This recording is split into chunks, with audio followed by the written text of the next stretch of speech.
Di episode sebelumnya telah berakhir dengan Dot yang berhasil membebaskan Mas dari kurungan Levis. Namun karena Levis masih belum dikalahkan, pada akhirnya Mas pun tetap melanjutkan pertarungannya melawan Levis, hingga membuat Levis terpaksa menggunakan mantra secondnya yang berbentuk meriam raksasa untuk menghadapi Mas. Nah, kira-kira akan seperti apa kelanjutannya? Tonton terus video ini sampai selesai. Kakatte koi, gomi yaro. Cerita berlanjut dengan Mas yang akan menghadapi meriam Levis dengan tongkat besi yang sudah dia bentuk menjadi tongkat baseball. Hingga di saat Levis melihatnya, sontak Levis pun malah jadi menertawakan Mas sembari mengatakan, "Apa itu rencanamu untuk menghentikan secondku? Kau ini sungguh tak punya otak ya. Kecepatan ini tidak bisa dilihat dengan mata. Tidak ada yang bisa mengalahkan peluru dengan kecepatan 8.000 km per jam." Bahkan Dot yang saat itu melihatnya juga tahu kalau rencana Mas itu akan mustahil. Karena dengan kecepatan 8.000 km per jam, dan jika jarak mereka sekitar 10 meter, itu artinya mereka hanya punya waktu 0,003 detik sebelum pelurunya kena. Dan bahkan manusia pun tidak sempat berkedip secepat itu. Namun siapa sangka, dalam kondisi normal hal itu memanglah mustahil untuk dilakukan oleh seorang manusia. Tapi karena Mas ini lagi-lagi dapat membuat yang mustahil jadi mungkin dengan kekuatan fisiknya. Tepat di saat tembakan meriam itu sudah sampai di depan Mas. Di saat itu juga, dengan cepat Mas pun juga langsung mengayunkan tongkatnya untuk memukul peluru meriam itu, hingga membuat arah ledakannya jadi meleset ke belakang Mas. Melihat hal itu, sontak Dot dan Levis jadi sangat terkejut dan tidak menyangka kalau ada manusia yang bisa menyamai kecepatan tembakan 8.000 km per jamnya.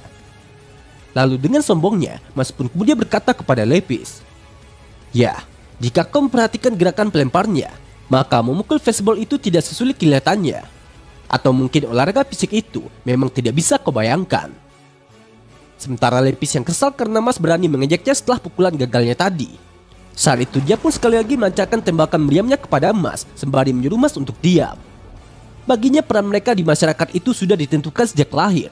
Dan perannya sendiri adalah untuk berada di atas orang-orang seperti Mas dan Dot. Namun betapa terkejutnya Levis. Dia yang awalnya sangat yakin kalau tembakan keduanya ini pasti berhasil mengenai Mas. Lagi-lagi dia pun malah kembali dikejutkan dengan Mas yang berhasil memukul pelurunya 2 kali berturut-turut. Bahkan walau sebanyak dan seberapa kali pun Levis melancarkan tembakannya kepada Mas, pada kenyataannya Mas tetap saja masih bisa memukul setiap tembakan itu dengan akurat dan semakin baik lagi. Hingga di saat Levis melihatnya, sontak dia pun jadi tampak seperti orang bodoh yang tidak percaya dengan kemampuan Mas dan kembali berkata di dalam benaknya, "Aku adalah putra kepala biro sihir. Aku intinya terlahir untuk jadi yang teratas, salah satu dari elit sejati. Aku harusnya bisa jadi yang terbaik karena sudah melakukan semua hal untuk bisa mencapainya. Aku sudah berhasil.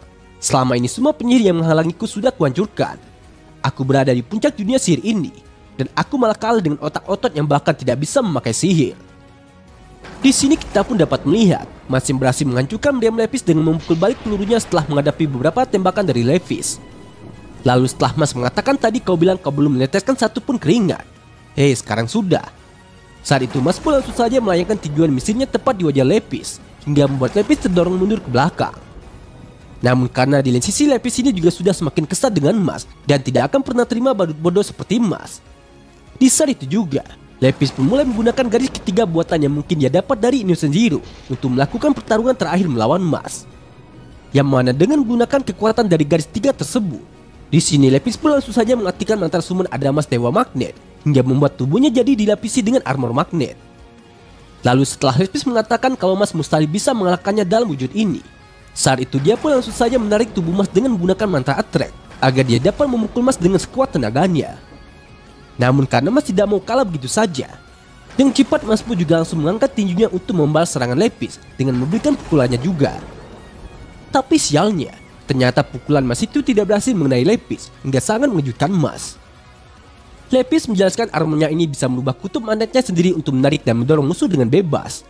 Maka serangannya tidak akan pernah meleset dan juga membuatnya tidak bisa diserang. Baginya ini bukanlah pertarungan lagi, melainkan ini adalah pembantaian dari yang kuat menghancurkan yang lemah. Setelah mengatakan itu, Levis pun sekali lagi melancarkan pukulannya tepat di wajah Mas. Bahkan sebelum Mas dapat membalas serangan dari Levis itu, dengan cepat dia pun juga langsung menghantamkan pukulannya ke perut Mas, yang kemudian dia lanjutkan dengan memukul wajah Mas lagi. Sementara Mas yang tidak mau tinggal diam saja setelah diajar oleh Levis, saat itu dia pun juga mencoba untuk melayangkan tinjuannya kepada Levis. Namun sayangnya, Lagi-lagi Lepis pun juga masih dapat menghindari pukulan Mas itu dengan mudah, sembari berkata, "Kau tidak akan bisa menang melawan summon karena kekuatannya berada di tingkat yang berbeda. Kekuatan magnet dari armor ini beberapa kali lebih kuat dari sebagian besar sihir. Kau tidak akan bisa menghancurkannya, dan karena itu kau tidak akan bisa mengalahkanku. Jadi lebih baik kau diam saja untuk kuhajar sampai mati." Tapi meskipun saat itu Lepis sudah berhasil mendaratkan pukulannya di wajah Mas kembali, pada kenyataannya, ternyata Mas ini masih tampak baik-baik saja hingga membuat Lepis jadi mulai merasa gelisah dan berkata di dalam benaknya, "Aku harus menang. Aku tidak peduli walau demi apapun juga. Aku harus menang." Mulai dari sini kita pun dapat melihat Lepis yang teringat dengan ucapan ayahnya yang pernah mengatakan kalau Lepis dan saudaranya telah disiapkan untuk berdiri di puncak dunia ini. Jadi gunakan cara apapun juga untuk mempertahankan posisi mereka sebagai yang terbaik. Ayah mereka sudah seperti mengendalikan negara ini, dan dia selalu berada di atas semuanya. Sementara Lepis dan saudaranya yang merupakan putra kembarnya sudah ditakdirkan untuk mendapatkan posisi di puncak sejak lahir. Mereka mendapatkan pendidikan terlengkap dari guru terbaik. Kurikulum mereka berisi baik teori maupun praktek sihir, kepemimpinan dan kewarganegaraan. Sejak dulu Lepis sudah bekerja keras setengah mati untuk menyerap semuanya. Karena jika dia gagal untuk menjadi yang paling terbaik, maka itu akan jadi jaminan buatnya untuk terkena hukuman. Tapi walau sekeras apapun Lepis berusaha, pada kenyataannya dia tetap tidak bisa menjadi yang terbaik karena saudaranya. Kakaknya itu lebih baik dari Lepis di segala sisi. Akibatnya Lepis yang selalu menerima hukuman terus-menerus, hingga setiap bekas luka di tubuhnya telah memperdalam kebencian Lepis pada kakaknya. Lepis terobsesi akan bagaimana dia bisa menjatuhkan saudaranya itu hanya demi menghindari rasa sakit yang dia dapatkan. Tapi ternyata Lepis tidak perlu mencoba terlalu keras untuk itu. Karena tidak lama kemudian, posisi pun berbalik dan kakaknya juga telah menerima hukuman yang dulunya Lepis dapatkan. Kakaknya mengatakan dia mendapat hukuman itu karena dia lemah. Tapi karena menurutnya Lepis lebih kuat darinya. Saat itu kakaknya juga berharap kepada Lepis agar yang jadi seperti dirinya dan berjuanglah demi mereka berdua. Tidak lama setelah itu kesehatan kakaknya menurun dan Lepis tidak tahan melihatnya semakin melemah hari demi hari. Walaupun saat itu Lepis sendiri tahu kenyataannya kalau kakaknya sengaja mengalah demi dirinya, Lepis masih saja terlalu takut untuk menghadapi ayahnya. Lepis sadar kalau dirinya lemah, jadi itulah alasan sebenarnya dia harus memakai siapapun dan apapun agar dia bisa terus menang. Karena jika dia tidak berdiri di puncak, maka dia akan dimanfaatkan, disia-siakan, dan diinjak-injak. Dan jika dia tidak bisa menang, maka semuanya sudah berakhir untuknya.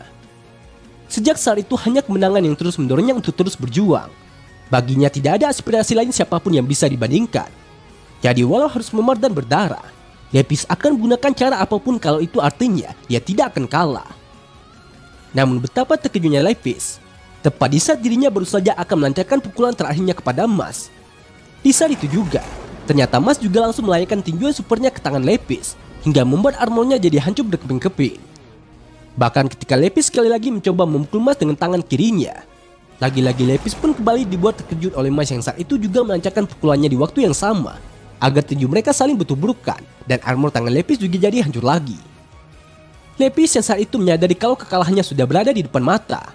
Dia pun kemudian berkata kepada Mas, "Orang sepertimu memang membuatku muak karena telah bicara kalau dunia itu semacam tempat yang indah. Tapi kau cukup tangguh untuk membuat itu bisa terwujud." Yang mana setelah Mas mengucapkan terima kasih atas pujian dari Lepis barusan, di sini kita pun dapat melihat Mas yang langsung menutup serangannya dengan menghantam wajah Lepis menggunakan sundulan kepalanya saja. Hingga ketika armornya benar-benar sudah hancur dan Lepis tidak bisa bertarung lagi, di dalam benaknya Lepis pun kembali berkata, "Kakak, maafkan aku tidak bisa menang. Kebaikanmu padaku telah sia-sia. Aku ini lemah dan tukang curang. Adikmu ini adalah sebuah kegagalan, dan tidak ada gunanya hidup jika aku tidak bisa mencapai puncak." Lalu sembari memandangi Lepis yang terbaring dan tidak berdaya di hadapannya, di sini Mas pun juga ingin berkata kepada Lepis, "Kalau kau terus menipu orang dan memanfaatkan mereka, pada akhirnya kau hanya akan mati sendirian. Tapi aku menghormati akan tekadmu untuk menang." Mendengar hal itu, Lepis pun hanya menanggapinya dengan tersenyum tanpa mengucapkan apapun lagi kepada Mas. Namun setelah Lepis memejamkan matanya dan kembali teringat dengan ucapan ayahnya yang pernah mengatakan kalau Lepis akan berada di puncak dunia ini dan membuang kelemahanmu serta gunakan apapun yang kau bisa, sontak dia pun juga jadi terbayang dengan ayahnya yang pernah melukai matanya karena dia selalu gagal dan tidak berguna. Sejak saat itu Lepis terus merasa takut dengan ayahnya dan akan selalu melakukan apapun seperti yang diperintahkan oleh ayahnya. Bahkan meskipun kakaknya sudah mencoba menenangkan Lepis dengan memberitahunya kalau Lepis sudah berusaha sebaik mungkin. Sampai di sini Lepis tetap saja merasa kalau semua itu tidak ada gunanya, dan Lepis kembali berkata kepada Mas, "Diamlah dasar pecundang, kau mungkin memang sudah mengalahkanku, tapi jangan sombong dulu. Selanjutnya kau akan melawan Domina, jadi kau tidak akan punya kesempatan untuk menang. Dia itu bukan manusia, aku sudah melihatnya sendiri. Dia bahkan lebih kuat dari para visioner."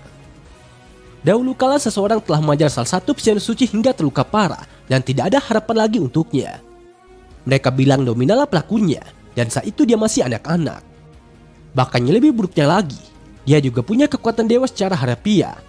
Alasan kenapa sihir dipuja sebagai hal suci, walau sekuat apapun dirimu, kau tidak akan. Namun sebelum Lepis dapat menyelesaikan ucapannya tersebut, sontak dia pun malah dikejutkan dengan Mas yang ternyata sudah pergi dari sana untuk menyelesaikan ujian ini dengan mencari Domina. Sementara di tempat berbeda di markas Innocent Zero saat ini, di sini kita pun dapat melihat Innocent Zero yang masih menjalani proses pemulihannya sembari mengatakan, Domina harusnya sudah hampir mendapatkan tongkat permulaan. Di antara anak-anakku, kualitas yang dimiliki Domina telah membuatnya jadi penyihir terkuat. Kira-kira seberapa jauh dia yang lebih inferior tanpa sihir seperti Mas Bandit bisa menandinginya? Hahaha, ini pasti sangat menarik. Yang mana di saat Mas sudah sampai di suatu tempat yang ada jembatan dan di sekelilingnya adalah jurang. Di sini kita pun juga dapat melihat Mas yang akhirnya berhasil menemukan si penjahatnya yang tidak lain adalah Domina. Domina mengatakan dia sudah menunggu kedatangan Mas, karena ini semua akan jadi sia-sia jika dia tidak mengalahkan Mas. Sementara Finn yang saat itu juga menyaksikan pertemuan Mas dan Domina dari bangku penonton. Di dalam benaknya dia pun kemudian berkata untuk Mas, perjalanan ini memang sudah sangat panjang hingga sampai di sini. Tapi dia tahu kalau Mas pasti bisa menang. Gimana setelah Domina menantang Mas untuk maju menghadapinya, saat itu Mas pun langsung berlari ke tempat Domina dengan melewati jembatan yang ada di sana. Yang tanpa diduga oleh Mas, sesaat sebelum dia berhasil sampai di tempat Domina, tiba-tiba saja jembatan itu malah dihancurkan oleh Domina hingga membuat Mas terjatuh ke dalam jurang yang sangat dalam itu. Melihat hal itu, Domina pun dengan pedenya mengucapkan selamat tinggal kepada saudaranya yang cacat tanpa sihir itu. Tapi meskipun lubang itu sangat dalam seperti lubang neraka, di sini kita pun dapat melihat Mas yang mengejutkan semua orang karena berhasil menyelamatkan dirinya dari sana dengan menancapkan kakinya di dinding dan berjalan di dinding tersebut. Hingga setelah Mas sudah sampai tepat di bawah kaki Domina, dengan sombongnya Mas pun kemudian berkata, apa cuma segitu yang bisa dilakukan penyihir terkuat? Lalu sembari tersenyum menyeringai menatap Mas. Saat itu Domina pun juga langsung menjawabnya dengan berkata, teruslah bicara, akan kubuat kau diam selamanya. Nah, jadi inilah keseruan cerita dari video Marcel kali ini. Terima kasih buat teman-teman yang sudah nonton sampai selesai. Kira-kira akan ada keseruan apa lagi setelah ini? Tetap nantikan update video lanjutannya hanya di channel Onobe.